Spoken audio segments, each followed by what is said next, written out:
उस पहाड़ को जबल उन नूर यानी रोशनी का पहाड़ कहा जाता है। लेकिन क्या तुम जानते हो उसे यह नाम क्यों दिया गया?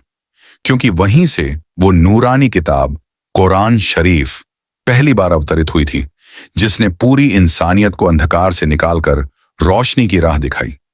जब रसूलुल्लाह सल्लल्लाहु अलैहि वसल्लम की उम्र लगभग 40 वर्ष की हुई तो आप अपनी कौम की बुराइयों, जुल्मों और गुमराही से बहुत दुखी रहने लगे।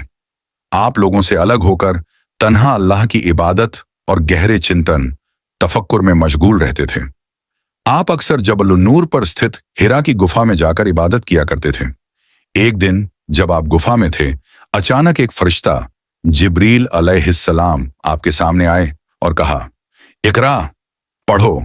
नबी सल्लल्लाहु अलैहि वसल्लम ने कहा, मुझे पढ़ना नहीं आता। जिब्रील अलैहिस्सलाम ने उन्हें जोर से गले लगाया, फिर छोड़ा और दोबारा कहा, पढ़ो। नबी सल्लल्लाहु अलैहि वसल्लम ने फिर कहा, मुझे पढ़ना नहीं आता। तीसरी बार जिब्रील अलैहिस्सलाम ने गले लगाया और कहा, पढ़ो अपने उस रब के नाम से जिसने पैदा किया, जिसने इंसान को अलक से बनाया। पढ़ो, तुम्हारा रब बड़ा ही करम वाला है, जिसने कलम के जरिए सिखाया और इंसान को वह सब सिखाया जो वह नहीं जानता था। ये थीं कुरान शरीफ पहली 5 आयतें। सूरह अल-अलका आयत 1 से 5। रसूलुल्लाह सल्लल्लाहु अलैहि वसल्लम ने उन्हें दोहराया और फिर जिब्रील अलैहिस्सलाम आसमान की ओर चले गए। इस घटना से नबी सल्लल्लाहु अलैहि वसल्लम डर और हैरत से कांप उठे। घर पहुंचकर कहा, मुझे उठाओ, मुझे उठाओ। उनकी अजीज पत्नी उम्मुल मोमिनीन खदीजा रज़ियल्लाहु अन्हा बहुत समझदार और नेकदिल औरत थीं।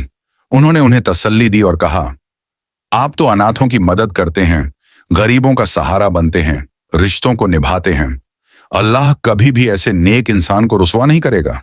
फिर उन्होंने कहा, मेरे एक रिश्तेदार हैं वर्का बिन नौफल। वे पुरानी आसमानी किताबों तौरात और इंजील के विद्वान हैं। चलो उनसे चलकर बात करते हैं। जब नबी सल्लल्लाहु अलैहि वसल्लम ने वर्का बिन नौफल को पूरा वाकया सुनाया तो उन्होंने कहा, जो आपके पास आए थे वो वही फरिश्ता जिब्रील अलैहिस्सलाम हैं जो पहले नबियों के पास आया करते थे। ये वही प्रकाशना है जो अल्लाह अपने पैगंबरों को भेजता है। लोग आपकी बातों का विरोध करेंगे, आपको शहर से निकाल देंगे, लेकिन अगर मैं उस समय जिंदा रहा तो मैं आपकी मदद जरूर करूंगा। कुछ समय बाद वर्का बिन नौफल का देहांत हो गया। इसके बाद रसूलुल्लाह सल्लल्लाहु अलैहि वसल्लम को पूरा यकीन हो गया कि जो उनके पास आए थे वे सचमुच जिब्रील अलैहिस्सलाम ही थे। यही वह ऐतिहासिक क्षण था जब नबूवत, पैगंबरी का आरंभ हुआ और यहीं से इंसानियत के लिए रोशनी का सफर शुरू हुआ। और इसी वजह से आज तक उस पहाड़ को कहा जाता है जबल नूर यानी रोशनी का पहाड़।